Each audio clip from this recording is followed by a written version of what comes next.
Northern Johnson County, southeastern Marion County, until 9:45 p.m. Eastern Daylight Time. At 9:14 p.m. Eastern Daylight Time, a severe thunderstorm was located over Greenwood, or 10 miles south of Indianapolis, moving east at 50 miles per hour. Expected hazards include 60 miles per hour wind gusts. This is a radar-indicated threat.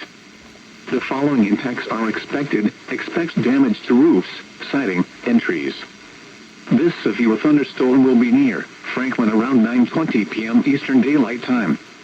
Fairland and Bogstown around 9:30 p.m. Eastern Daylight Time.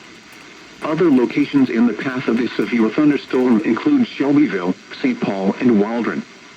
This includes the following highways: Interstate 65 between mile markers 90 and 103.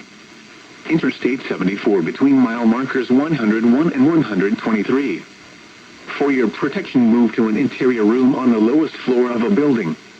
Repeating, a severe thunderstorm warning has been issued until 9:45 p.m. Eastern Daylight Time for the following counties in Indiana: Johnson, Marion, and Shelby.